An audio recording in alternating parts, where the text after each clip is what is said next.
के लोग पंचायत में इकट्ठा थे। कुछ बुजुर्ग, कुछ किसान और गांव के व्यापारी चिंता में डूबे हुए थे। गांव का मुखिया एक बड़ी लकड़ी की कुर्सी पर बैठा हुआ था। अब तो हालत हद से ज्यादा बिगड़ चुकी है। हमारा गांव कर्ज में डूबता जा रहा है। अगर जल्दी कोई हल नहीं निकला तो हम सब तबाह हो जाएंगे। पहले हमारा हस्तशिल्प मशहूर था, लेकिन अब तो कोई खरीदार भी नहीं मिलता। फसल भी इस बार अच्छी नहीं हुई है। सरकार से भी कोई मदद नहीं मिल रही। साहूकार हर महीने ब्याज बढ़ा देता है। हम कब तक इस कर्ज के बोझ तले दबे रहेंगे?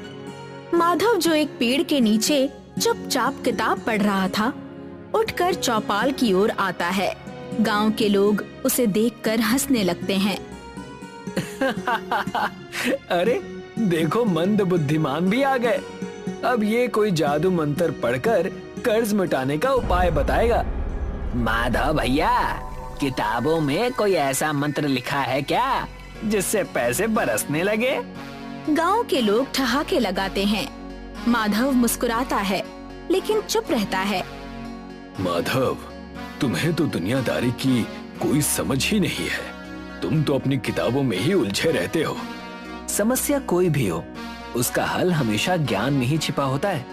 हमें किसी पहेली की नहीं, पैसों की जरूरत है माधव। अगर हम सही दिशा में सोचें तो गांव को फिर से खुशहाल बनाया जा सकता है, पर हमें पुराने तरीकों से हटकर कुछ नया करना होगा। क्या नया कर सकते हैं बेटा? अब तो कोई रास्ता सूझ ही नहीं रहा। मैं इस बारे में सोच रहा हूँ। जल्द ही मैं आप सबके सामने एक उपाय रखूंगा। अच्छा, अब ये गांव को बचाएगा। देखो, मंद बुद्धिमान अब व्यापारी बनने चला है। गांव के लोग फिर से हंसते हैं। माधव कुछ नहीं कहता और अपने घर की ओर चला जाता है। माधव अपने छोटे से कमरे में बैठा था। चारों ओर पुरानी किताबें रखी थीं। उसकी पत्नी सुजाता खाना परोसती है। तुम हर बार गांव वालों की बातें सुनकर चुपचाप क्यों रह जाते हो? वे तुम्हारा इतना मजाक उड़ाते हैं, फिर भी तुम जवाब नहीं देते। क्योंकि जब सही समय आएगा तो जवाब अपने आप मिल जाएगा। लेकिन कब आएगा वो सही समय? गांव तब तक और बर्बाद हो जाएगा। माधव चुप रहता है।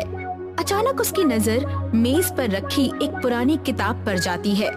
वो उसे उठाकर पढ़ने लगता है। किताब में लिखा होता है भविष्य की तकनीक, जहाँ भोजन और स्वाद भी विज्ञान से जुड़े होंगे। वो ये पढ़ते ही सोच में डूब जाता है। तभी उसे एक और पुरानी बात याद आती है। बचपन में उसके पिता कहा करते थे, अगर कोई चीज लोगों की जरूरत बन जाए तो उसे कभी कोई मिटा नहीं सकता। जरूरत, स्वाद, तकनीक। अगर कोई चीज स्वाद के साथ नई तकनीक से बनाई जाए तो? वो तेजी से अपनी किताबों में खोजने लगता है। कुछ देर बाद वो एक पेज पर रुकता है जहाँ एक मशीन का चित्र बना होता है। एक ऐसी मशीन जो बिना हाथ लगाए खाना बना सके। माधव के चेहरे पर अचानक एक नई चमक आ जाती है। अगले दिन गांव के लोग रोज की तरह पंचायत में इकट्ठा थे। कुछ लोग आपस में बात कर रहे थे। तभी माधव आत्मविश्वास से वहां पहुंचता है। हमारा गांव फिर से समृद्ध हो सकता है अगर हम एक नई सोच अपनाएं। अरे देखो, मंद बुद्धिमान फिर से कोई बड़ी बात करने आ गया। अब कौन सा जादू निकालोगे माधव भैया? क्या आसमान से पैसे बरसाओगे? माधव, हमें ठोस हल चाहिए, ना कि कोई किताबी बातें। किताबों में ही सारे हल होते हैं, बस उन्हें सही से समझना पड़ता है। सीधी बात करो माधव, क्या सोच रहे हो? खाने पीने की चीजें सबसे तेजी से बिकती हैं। अगर हमें गांव को कर्ज से बचाना है तो हमें ऐसा कुछ बनाना होगा जो सबको पसंद आए और कुछ नया हो। तो क्या तुम हलवाई बनने की सोच रहे हो? कुछ वैसा ही, पर आधुनिक तरीके से। मतलब अब मंद बुद्धिमान हलवाई बनेगा। गांव के लोग हंसने लगते हैं, लेकिन माधव चुपचाप वहां से चला जाता है। माधव अपने छोटे से कमरे में बैठा किताबों में डूबा हुआ था। सुजाता खाना लेकर आती है। आज फिर गांव वालों ने तुम्हारा मजाक उड़ाया ना, और तुम चुपचाप आ गए। कब तक ऐसे सहते रहोगे? सही समय आने पर समय स्वयं जवाब देता है। माधव के मन में कुछ और ही चल रहा था। वो खुद से बड़बड़ाते हुए कहता है, कोई ऐसी चीज जो हर कोई पसंद करता हो, जो तेजी से बिके और कुछ नया भी हो। वो सोचते सोचते खिड़की के पास जाता है। सड़क पर कुछ बच्चे और गांव के लोग एक ठेले पर पानी पूरी खाते हुए दिखते हैं। कुछ लोग सफाई को लेकर असंतुष्ट दिखते हैं। पानी पूरी? क्या बोल रहे हो? गांव में हर कोई पानी पूरी पसंद करता है, लेकिन सफाई और गुणवत्ता को लेकर हमेशा चिंता बनी रहती है। अगर इसे और बेहतर बना दिया जाए तो ये एक सफल बिजनेस बन सकता है। मतलब? AI पानी पूरी। AI पानी पूरी? ये कैसी बातें कर रहे हो? किसी भी बड़े काम की शुरुआत एक विचार से ही होती है। अगर मैं इस पर सही से काम करूं, तो ये सिर्फ एक सपना नहीं रहेगा। सुजाता माधव की आंखों में आत्मविश्वास देखकर सोच में पड़ जाती है। माधव अपनी किताबों से पढ़कर, ऑनलाइन ट्यूटोरियल्स देखकर और अपने ज्ञान का उपयोग करके एक नई मशीन बनाने में जुट जाता है। माधव मशीन के लिए पुराने मोटर, सेंसर और स्टील के कुछ पुर्जे इकट्ठा करता है। वो कई रातें बिना सोए काम करता है। क्या ये सच में काम करेगा? बस थोड़ा और इंतजार, मैं बिल्कुल सही रास्ते पर हूँ। माधव की मेहनत रंग लाती है। आखिरकार वो एक स्मार्ट पानी पूरी मशीन तैयार करता है। सुजाता उत्सुकता से मशीन को देख रही थी। माधव मशीन ऑन करता है। मशीन में एक टच स्क्रीन पैनल था। माधव स्क्रीन पर क्लिक करता है। स्वाद चुने, तीखा, मीठा, खट्टा, मसालेदार। माधव तीखा चुनता है। मशीन एकदम साफ सुथरे तरीके से एक पानी पूरी तैयार करके माधव के सामने रखती है। अरे, ये तो सच में काम कर रही है। और ये सिर्फ शुरुआत है। माधव मशीन के अन्य फीचर्स बताता है। देखो Sujata, number 1 personalised test. Machine ग्राहकों की पसंद को याद रखेगी और अगली बार वैसा ही स्वाद देगी। नंबर 2 हाइजीनिक सेवा। ये पूरी प्रक्रिया ऑटोमेटिक है, बिना हाथ लगाए। माधव, ये अद्भुत है। हाँ, अब समय आ गया है इसे गांव के सामने लाने का। गांव की चौपाल पर भीड़ लगी हुई थी। AI पानी पूरी मशीन का पहला स्टॉल खुला था। गांव के लोग जिज्ञासा से मशीन को देख रहे थे। कुछ हंस रहे थे तो कुछ आश्चर्य में थे। अरे, ये तो कमाल हो गया। अब मशीन हमें पानी पूरी खिलाएगी। अब हलवाई भी बेरोजगार हो जाएंगे। मशीन कोई इंसान थोड़ी है, ये भला कैसे पानी पूरी बना सकती है?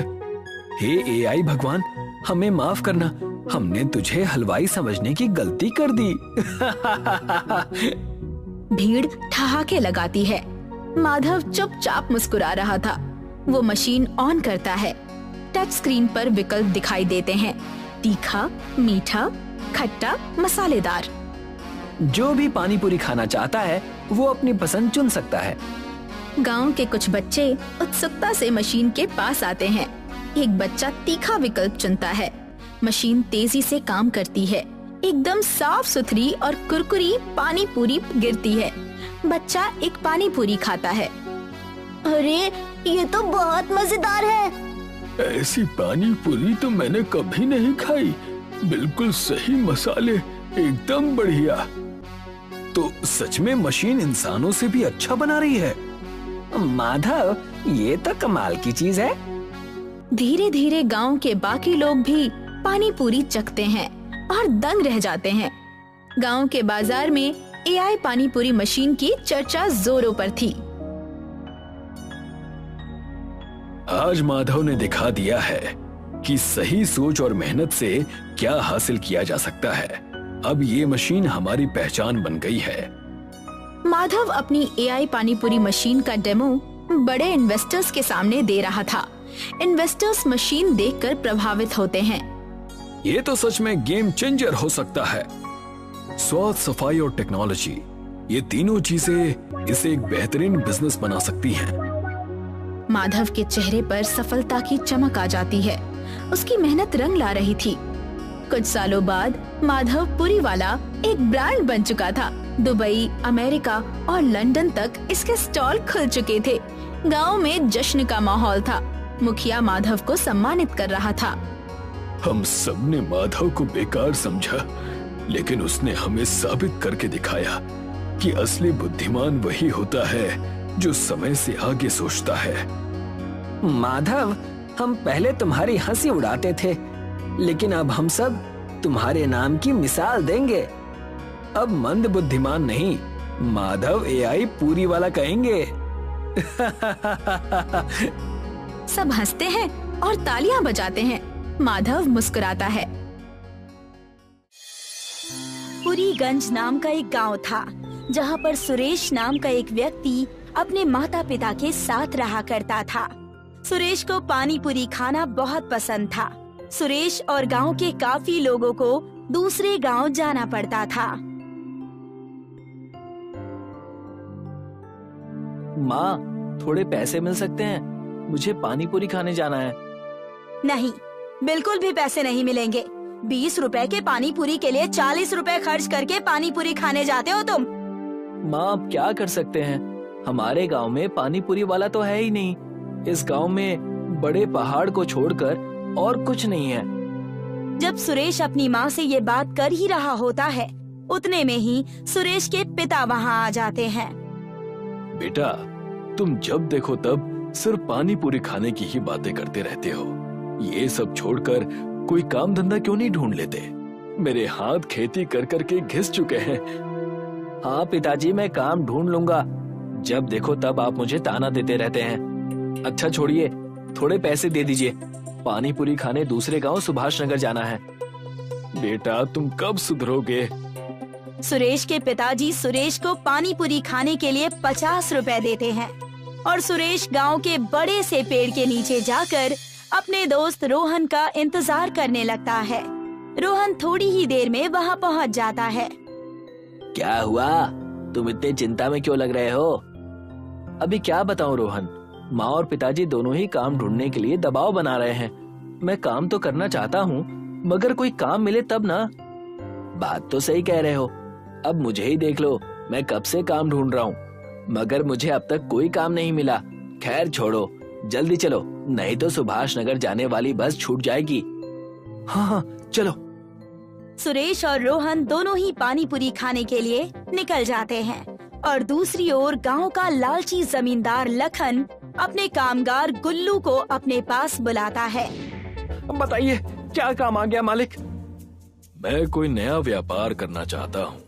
बताओ, इस गांव में लोगों के पास ऐसा क्या नहीं है जो मैं इन्हें दे सकूं और थोड़े पैसे ऐड सकूं? वैसे तो मुझे कुछ ऐसा पता नहीं मालिक, मगर गांव के काफी लोग पानी पूरी खाने दूसरे गांव जाते हैं, क्योंकि इस गांव में कोई पानी पूरी बेचता ही नहीं है। सिर्फ पानी पूरी खाने के लिए दूसरे गांव जाते हैं? अब आएगा मजा। जाओ गुल्लू, और पानी पूरी का ठेला तैयार करो और पानी पूरी बेचना शुरू कर दो।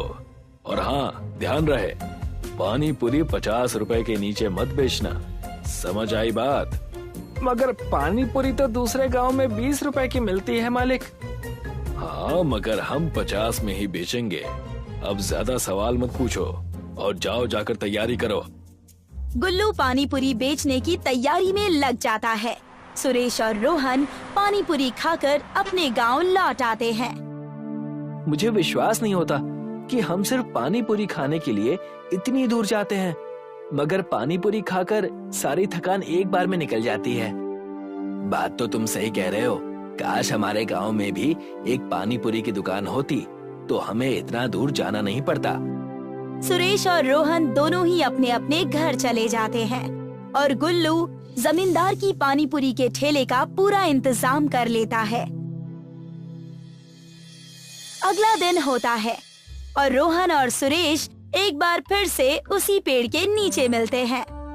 और रोहन, चल फिर से पानी पूरी खाने चलते हैं। हाँ हाँ चलो, नेकी और पूछ पूछ। जैसे ही वो दोनों पानी पूरी खाने जा रहे होते हैं, उन्हें एक ठेले के पास बहुत सारी भीड़ नजर आती है।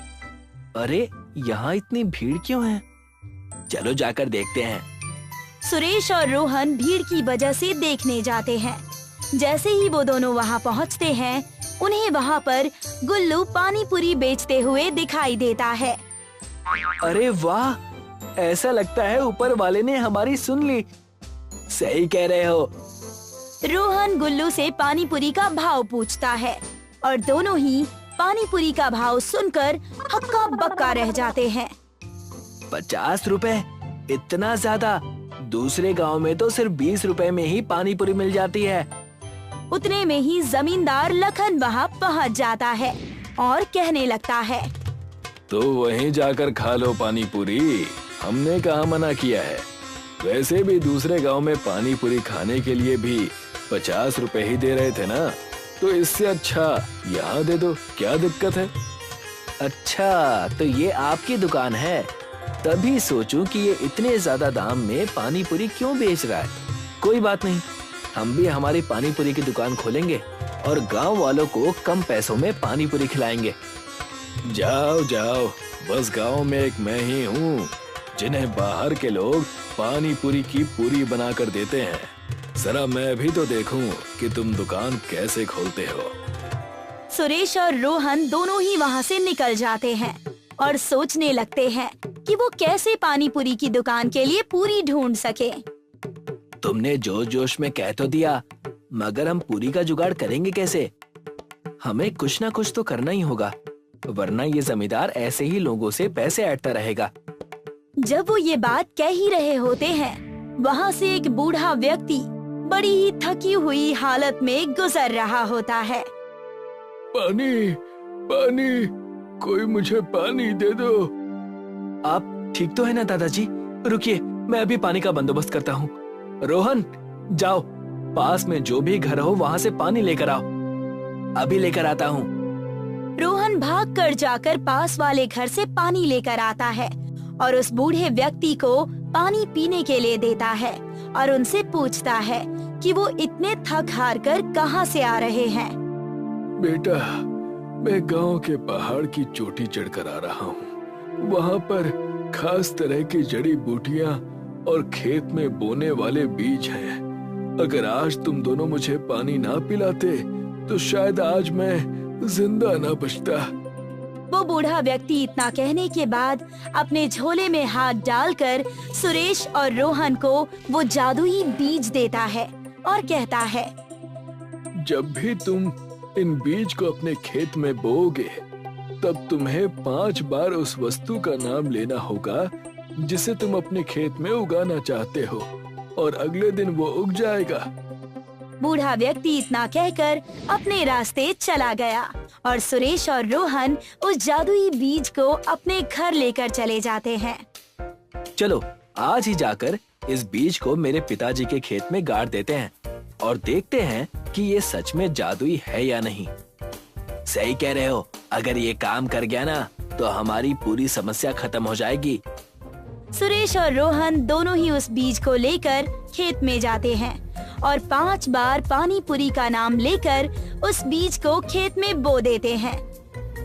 अगली ही सुबह खेत में पूरी उग जाती है और सुरेश और रोहन दोनों ही अपनी पानी पूरी का ठेला डाल देते हैं और सिर्फ 20 रुपए में पानी पूरी बेचना शुरू कर देते हैं।